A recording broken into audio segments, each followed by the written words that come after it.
country program for Pakistan 22 till 25, and to witness this journey as from its second phase as its Goodwill Ambassador.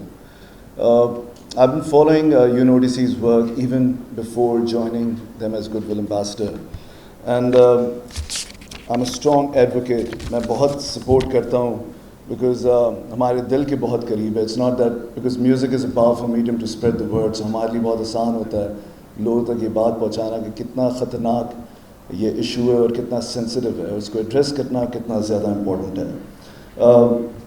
I would really like to thank all the men and women making up this organization जो कि दिन रात इसमें काम कर रहे हैं, and working nationwide for capacity building of law enforcement agencies, promotion of the rule of law, effectiveness of the criminal justice system, enhanced legal aid, drug demand reduction, HIV/AIDS prevention and treatment, countering human trafficking and migrant smuggling, terrorism, cybercrime, support to prosecution, management of prison. The list goes on.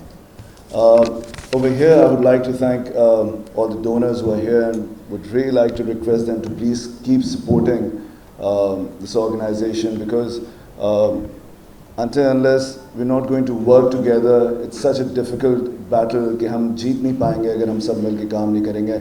Obviously, I'm a citizen of Pakistan, but over here I'm representing UNODC, so I would like to thank Government of Pakistan for working with us, partnering with us, so we can continue these reforms और हम पाकिस्तान को एक बेहतर और secure जगह बना सकें.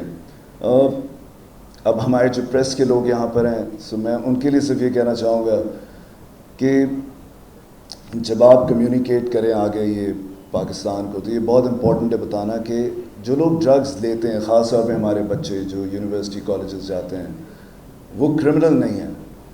ये एक हेल्थ इशू बन चुका है उनके लिए. सो ये बहुत इम्पॉर्टेंट है. जब मेरी ऑर्गेनाइजेशन थी ज़िंदगी ट्रस्ट और हमने सेक्शुअल अब्यूज़ बताया कि कैसे बच्चों को बचाएंगे, तो रिसर्च ये कहती है कि हर 5 में से 1 शख्स के साथ किसी डिग्री का सेक्शुअल अब्यूज़ हुआ है. बट लेकिन हम बात नहीं करेंगे इसके बारे में, ये टैबू है, हम नहीं बोलेंगे. इसी तरीके से जो हमारे बच्चे हैं जो ड्रग्स में पड़ जाते हैं, बट वो इतना डरते हैं कि अगर किसी को भी पता चला, वो अपने माँ बाप से बात नहीं करते, वो अपने टीचर से बात नहीं करते, और जैसे ही पता चलता है स्टिग्मा लग जाता है कि ये एक बुरा बच्चा है, ये क्रिमिनल है, ये ठीक नहीं हो सकता. सबसे पहले हमने डायलॉग स्टार्ट करना है कि ये बच्चे, ये लोग जो ड्रग्स लेते हैं, इनकी मदद करनी है हमने. इनको हमने विक्टिमाइज़ नहीं करना, हमने इनकी हेल्प करनी है ताकि ये सारे बच्चे आगे निकल के बोल पाएँ अपने पेरेंट्स को कि हम ड्रग्स में चले गए, प्लीज़ हमारी मदद करें. इनको क्रिमिनल की तरह ट्रीट नहीं करें, वरना हम कभी भी इस इशू को एड्रेस नहीं कर पाएंगे. Thank you.